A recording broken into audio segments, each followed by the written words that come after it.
Most people want to live their life with dignity and die with dignity. People make important choices and decisions throughout their life, and some of these decisions are very difficult and even life-changing. We live in a democratic society where we are free to make these decisions. Death is an unavoidable event and happens to everyone. We have the constitutional right to refuse treatment, for example. Most patients trust their doctor when they're in the hospital to deal with their illnesses. As their suffering increases, though, their self-respect decreases.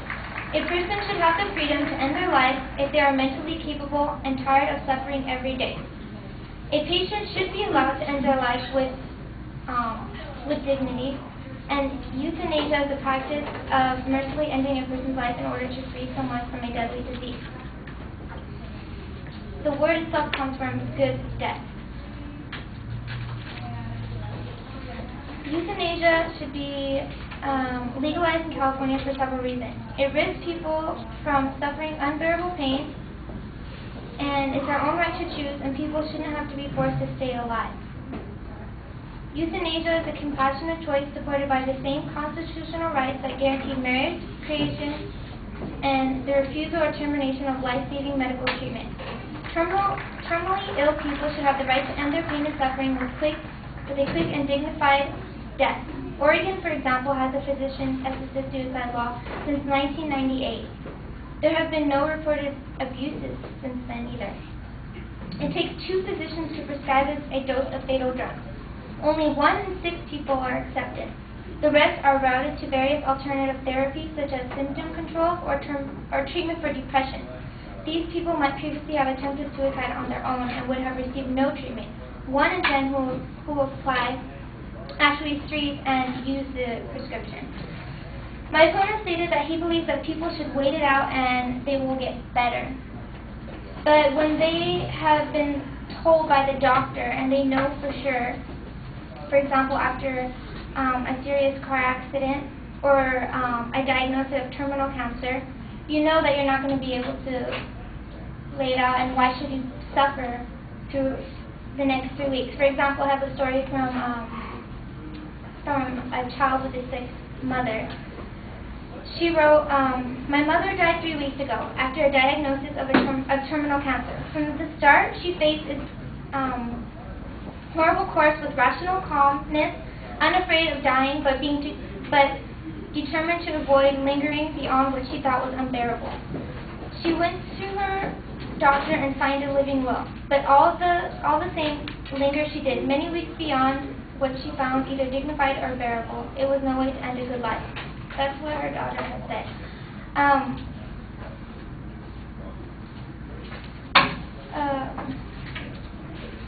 My opponent also stated that he believes that people should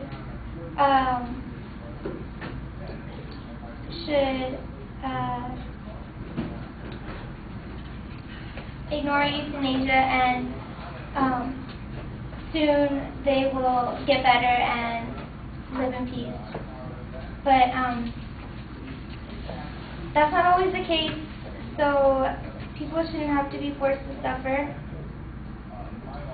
The right to a good death is a basic human freedom, and the Supreme Court's decision to uphold aid in dying allows us to view and act on death as a dignified, moral, and godly choice for those suffering with terminal illnesses. According to a poll taken in May 2006 with 1,000 subjects, they were asked this question: when a person has a disease that cannot be cured, do you think doctors should be allowed by law to end the patient's life by some painless means if the patient and his family requested? 69% of people said yes, 27% said no, and 6% were unsure. Another question was asked the same year with 1,000 subjects: when a person has a disease that cannot be cured and is living in severe pain, do you think doctors should or should not be allowed by law to assist the patient to commit suicide if the patient requested? 64% agreed they should, 31% said they shouldn't, and 5% were unsure. Dr. Jack Kevorkian has been known for his use of euthanasia. He's a retired pathologist, and He's aided over 130 people in ending their lives. He stated that in 1990 with an interview for Cornerstone magazine that, this is what he said, "I believe that there are people who are healthy and mentally competent enough to decide on suicide. People who are not depressed. Everyone has a right for suicide because a person has a right to determine what will or will not be done to his body. There's no place for people to turn today who really want to commit suicide. Teenagers and the elderly especially have nowhere to turn. But when they come to me, they will obey what I say because they know they are talking to an honest doctor."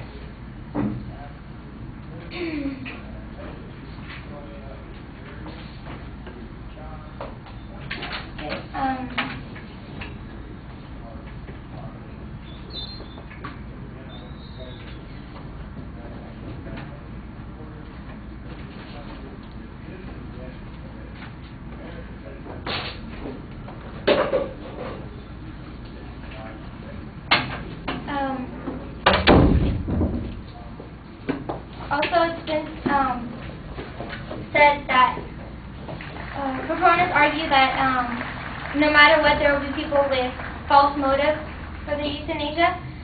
It can be inferred that the use of that euthanasia is banned for life. Passive euthanasia has always been available, though, which can lead to passive killing wherever law doesn't prohibit it. There's always going to be bad people. This is a drug that could be kept away from those type of people. But wherever there's bad people, there's bad action.